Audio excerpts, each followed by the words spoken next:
I'm glad to be here. Kind of nervous. And I'm just gonna stop and take just a couple of breaths before I get started.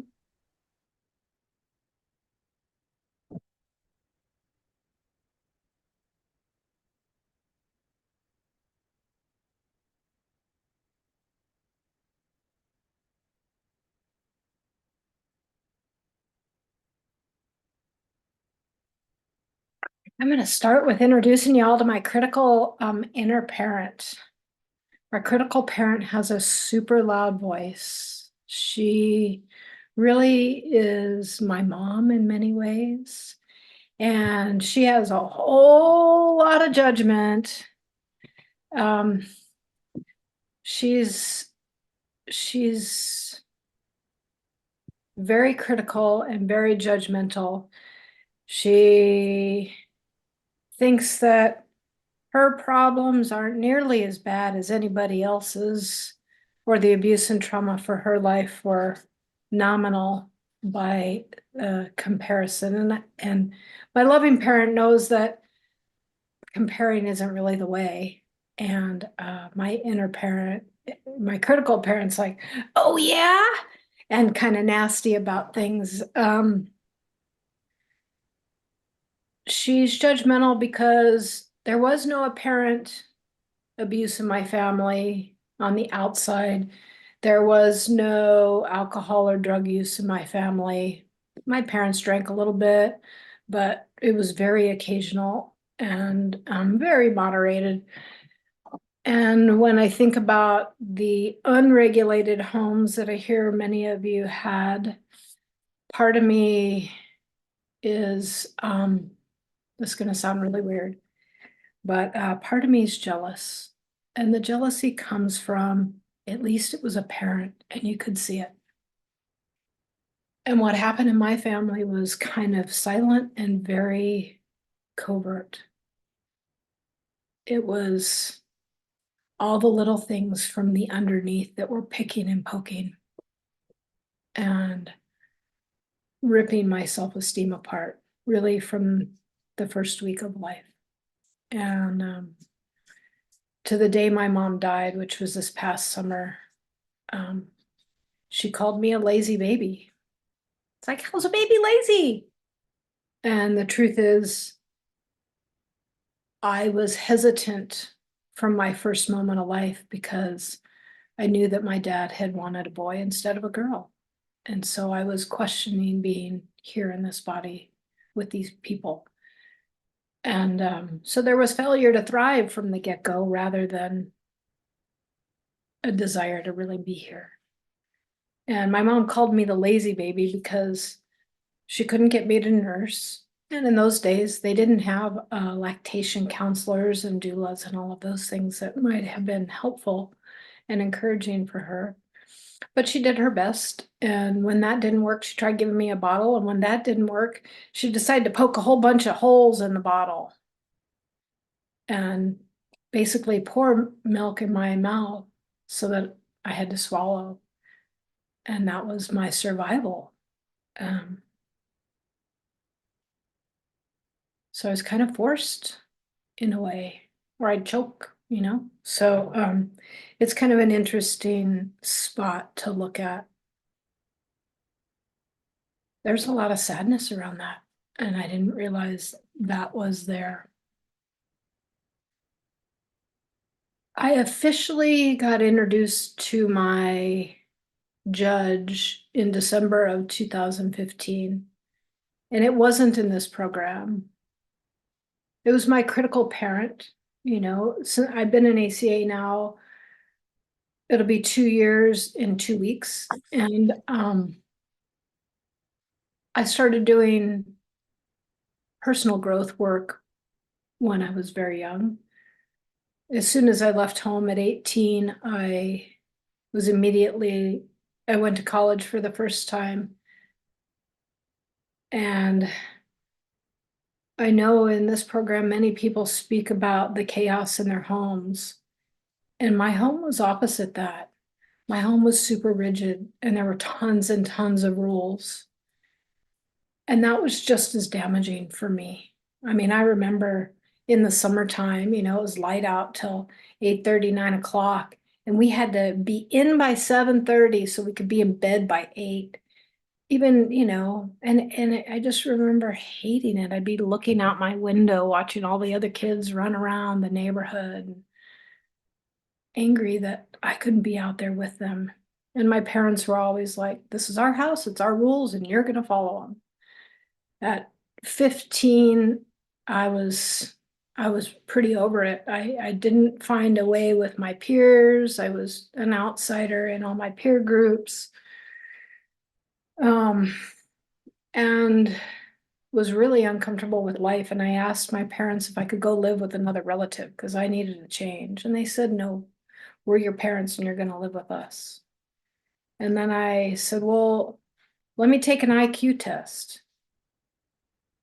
My mom said, nope, you're going to get a big head. So instead, I decided to see if I could be stoned all my waking hours and get away with it. And that's what I did my first semester of junior year of high school. And I'd come to the dinner table baked, and I'd, learn to drive at AAA driving school under the influence. And that's not how I wanted to live. I'd asked for healthier solutions and I was denied. And I didn't have tools or resources to figure out anything else at that time. So at 18, I actually, like looking back, I can realize that in my younger days, I was addicted to excitement, really as the rebellious act from being in my family life. And at college that first year, I didn't go to classes if I didn't want to go to classes, or if I didn't like the teacher, or if the class was boring, because I had choice for the first time in my life. My parents hadn't taught me how to make healthy choices in my life. It was their rules, period. And so I ended my first year of college with a 1.82 GPA and couldn't go back. And part of me feels sad about that because my life would have been very different. I wouldn't have gotten married and had 4 kids. So I I wouldn't want to take away that experience that I've had being a mother.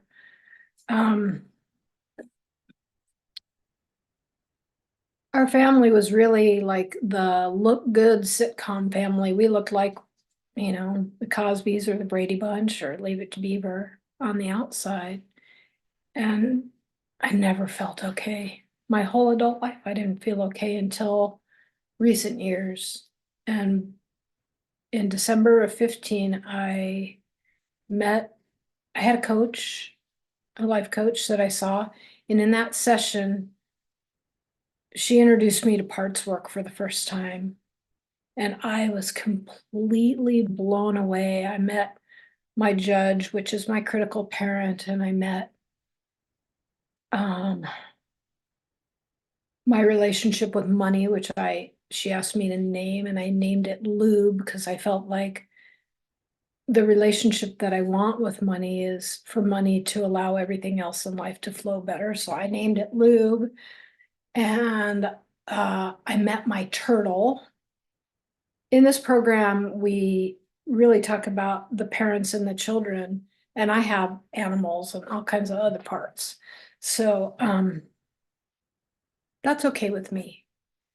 Um, and I met my infant that day. And after doing that coaching session, that's when the deepest part of my inner work began. And I remember I gave my turtle a new role because my turtle was my protector and my shell. And I didn't want to have that shell anymore because I knew that in order to heal, I had to feel. And I didn't want to have this really hard exterior because I wanted to have some real relationships. And even though I felt tons of love for my children. I don't know what their experience was. I'm curious. Someday, hopefully, I'll be able to have that kind of conversation with them, but I knew that the shell had to disappear. So in that coaching session, I asked my turtle to retire and take a new spot, and my turtle turned belly up and sat at the top of my root chakra. And when I started working with my infant would take naps on the turtle's belly. And that's where she rested. It was safe. It was protected. It felt warm and homey and cozy. And then I watched my infant grow into a toddler. And I remember I was at a meditation a number of years later, where I think it was a new moon meditation, and I was laying on the ground outside under some trees on the deck. And in that meditation, I saw probably my 9-year-old girl, and she was running with a cacao pod under her arm like a football. And I was like, oh my gosh, transformation's happening, and I'm reparenting all these parts. And I was pretty excited about that. And then I came into ACA a couple years ago. And even though I walked through all kinds of things with my parts, up until adulthood, there were still way more layers. It wasn't done. I was hoping it was done, but my life was still messy. I still had a lot of unexpressed feelings, including rage. I didn't even know at that time that I had any shame or guilt, because I was still really pretty numb. And I went through a whole process in opening up my feelings that started, with retiring my turtle. And I went from being completely numb to feeling something. And I couldn't differentiate any of the feelings at that point. It was like, oh, I'm feeling something. This is amazing. And then I was able to differentiate the positive and negative emotions. And then after much time went by, I finally was beginning to feel the minutia of feelings. And I was like, oh, I do have shame and guilt.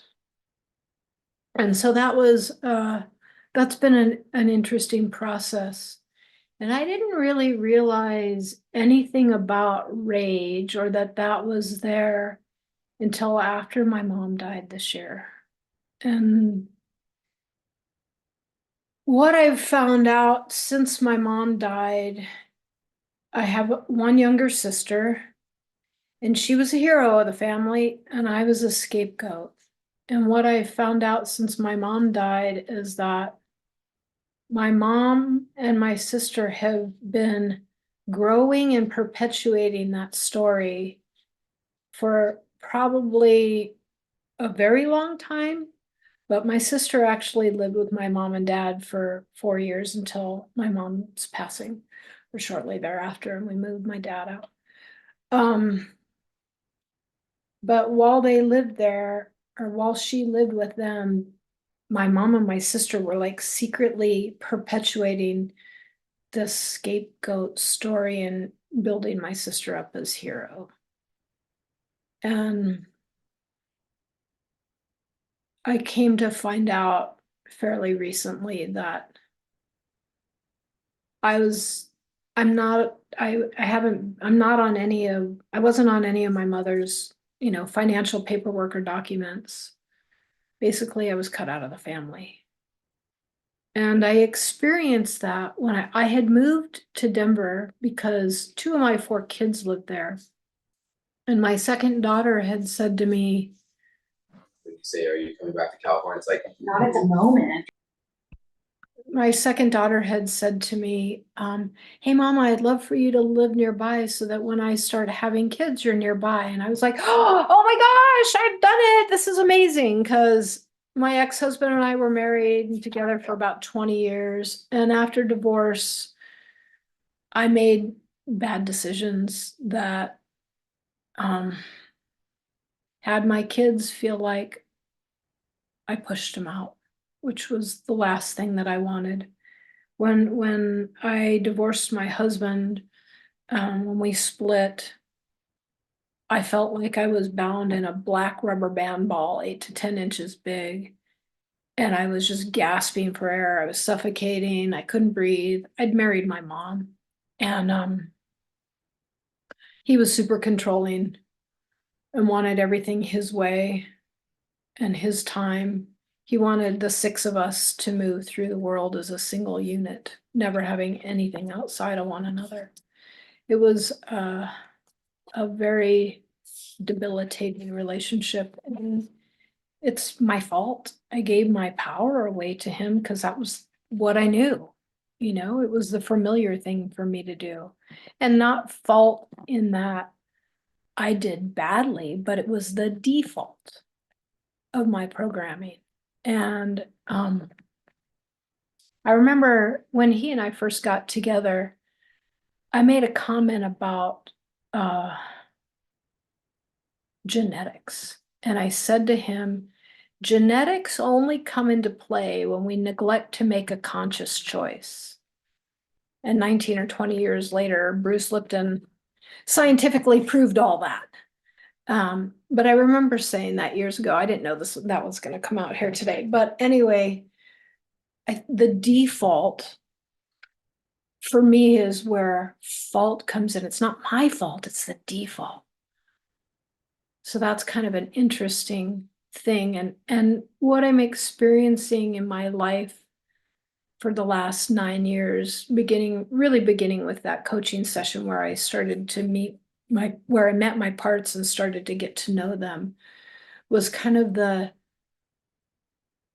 deconstruction of what was so that I could begin to rebuild something new, which is what reparenting myself is really about for me. There's been a lot of pain, a lot of hurt. Oh, let me come back to my kids. So when my daughter asked me to come back or come to Denver, I thought I had, done really well, because when my ex and I split, I had I had been maintaining the home for the kids. My oldest daughter, I had kicked out the same summer my ex and I left. She was 18, and she wasn't willing to follow the two rules that I had at that time for her. One was, let me know when you're in and out of the house and if you have guests and who they are. And the other rule was, you're running around telling me you're an adult, act like one and don't leave tornadoes behind you. Pick up after yourself. We got 3 other kids here, and that's a bad example. And she wouldn't do either of those 2 things that I asked, so I kicked her out. And that formed an unhealthy alliance between my oldest daughter and my ex-husband, which is still continuing in some form. I don't know. My oldest daughter is not speaking to me. And she was for a while. So I've gone through a lot of different periods. I went through after divorce, when I found out my oldest was pregnant 3 years after my ex and I had split. I was like, oh my God, I gotta go, because we're bringing a new generation in the family and I need to heal the relationship with my daughter. So I uprooted myself in the home of my younger 2 children. My second daughter was out of the house at that point. And so that was actually a rift that I caused with my younger 2 kids, especially for the second time, where they felt abandoned by me a second time. So the first time when my ex and I just had initially split, he told me that he was going to go traveling to a bunch of the places he and I had gone when we'd first come together. And I was like, great, take the kids, because I was volatile and I knew I needed some breathing space. And I thought traveling would be a really great thing for the kids. But what I didn't know was they felt kicked out of their home because I didn't have a discussion with them. I didn't have the tools to communicate. And I think one of the gifts of this program is learning to communicate. So when I came into this program, my life was still a mess, and I was trying to figure out what the biggest barrier between where I was in the life of my dreams. And what I realized the biggest barrier was that I always believed in a higher power, but I'd never developed a relationship with a higher power. So when I came in here, my goal was to develop, and still is, to work on developing and building a relationship with my higher power. So that's really what I've spent the last 2 years doing. I've worked the steps. I've done a lot of service. I go to a lot of meetings, and I practice a lot.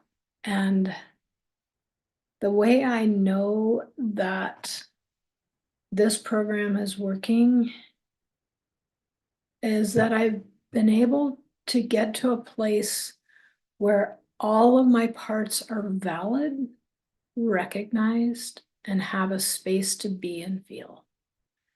I'm messy.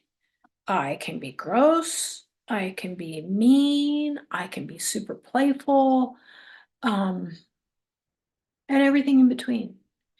And all of those parts have space. Now, I don't necessarily want them to control, and I want everyone to have a voice and know they're valid and that they matter and that they're part of me, because without me being whole,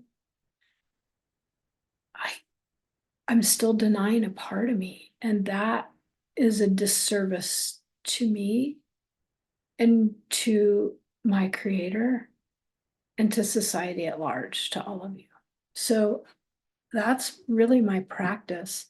And I know it's working because I'm in a new relationship. We've been in relationship now for the last 5 months. It is somebody in program, and we practice this stuff together. So not only am I doing it on my own, but I now have a practice partner to do this with. And we allow each other and each other's parts to have space. And we don't take it personal when somebody's feeling something. They get to feel their things. Doesn't mean I've done anything wrong. It doesn't mean I'm bad. It means maybe something I did triggered something in them to allow some yucky part to come out that needs to have a voice too. And there's space for that. And it's scary in the newness and magical by practice, because it's so freeing. I feel like my heart is bigger, there's more space in my life. And I feel like I'm safe for the first time in my whole life with another human being. I feel like this is the foundation I've needed for the last 55 years of my life. And I don't know what's going to come from here. And I'm excited to find out, I'm not excited in the addicted to excitement part, because that I don't really do anymore. I'm pretty happy hanging out at home and watching a show or playing cards or a game or listening to some music or cooking a meal, just the simple things in life, which most of my life I was like, that's boring because that's what mom and dad did. And I didn't want to do that because I didn't want to be like them. And I can do those things and not be like them because I'm fully feeling. And I'm proud of that. And I'm grateful to be where I am and to be in this program. And I'm going to end there. Thank you all for letting me share.